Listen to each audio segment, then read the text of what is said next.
Good afternoon. Darren Holder, WinField agronomist in West Kentucky. We're back at the Hopkinsville answer plot. And we think about how 2020 has progressed and some of the issues that we're going to face. It's been a very wet year. We're going to have a lot of fields that have not been sprayed yet, and it's time to plant. So we'll have a lot of things that look much like what I have behind me. What we're going to do here is we're going to spray different treatments today, this afternoon. We're going to take an inferior rate of glyphosate, and we're going to spray different adjuvants at different rates to show what those things bring to the party. You see these flags off here to my right? That's where we're going to spray the different treatments. So I encourage you to come back and visit with us again. We'll come back out here in a week or so after we sprayed these things and they've had time to work to show you how these things differ. One of the greatest things you can do from a farming perspective to make sure that you're the most profitable is to keep your farm weed free. That's going to be a little different this year. We're in a hurry up offense.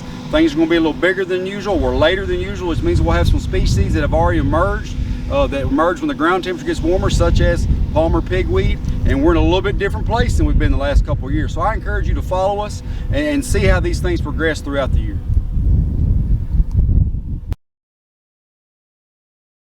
What we're fixing to walk through is 5 different treatments. We'll look at the same untreated we just looked at with the glyphosate, and then we'll start adding different oils. We'll use a standard methylated seed oil, and then we'll go to a high surfactant oil concentrate.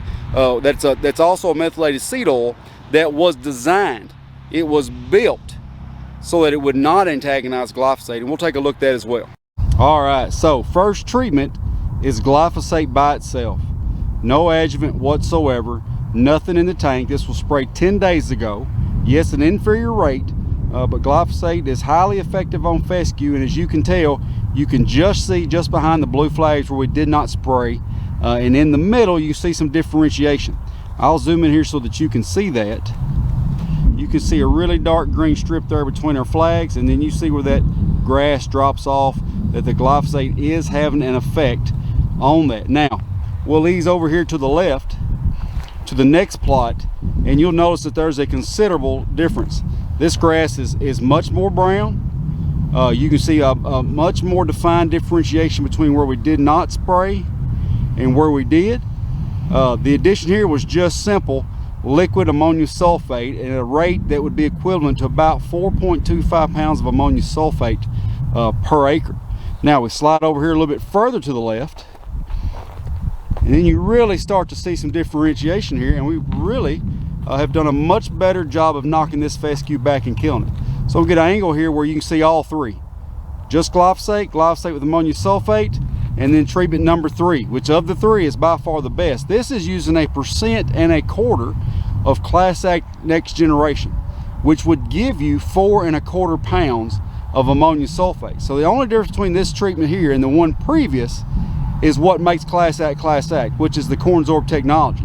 So I have 2 different components really where we get the patent from. One acts as a humectant to keep the droplet wetter longer, and the one acts to actually help those molecules get through that cuticle and get in the plant to get more herbicide to the site of action, which I can tell at this demo, no doubt it did that here.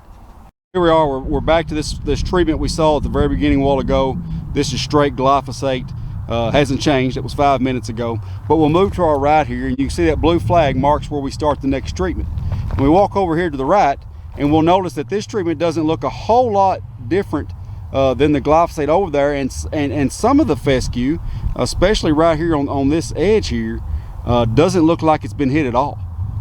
And you can see that, and all the way over this edge, just right in the middle, you can see that some of this glyphosate's doing something to the fescue, but really is not doing a very good job at all. Not as good as the straight glyphosate right beside it. That's because this is a straight up standard methylated seed oil.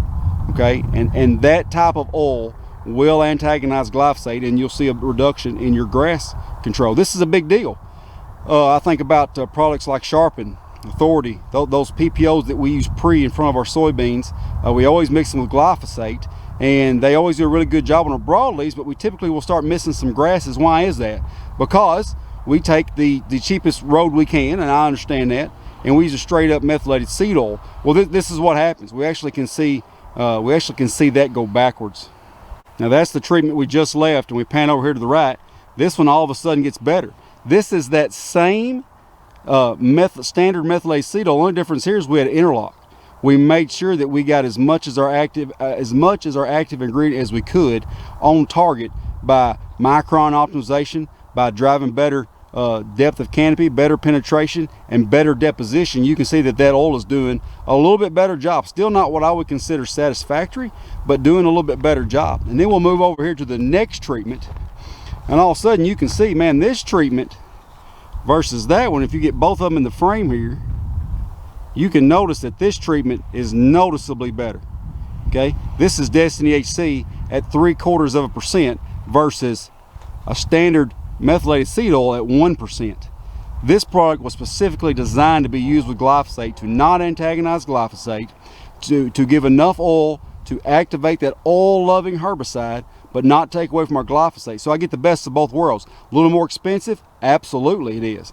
But doing a much better job of not bringing that glyphosate backwards and activating my tank mix partner. And then we'll scan over here to the next treatment. The next treatment is what is Strike Lock. So it's also an HSOC in a methylated seed oil, but it also has interlock properties, the same thing that we saw a while ago with that Noble. And this is our best looking treatment out here when we look at the oils. I've got some fescue, and we'll zoom in here and walk forward a little bit. We've got some fescue here that's just dead.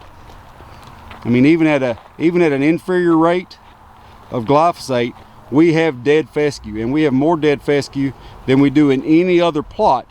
And it's because of the activity of the Strike Lock. Plus, I've got the deposition and drift control properties of interlock in this product called Strike Lock.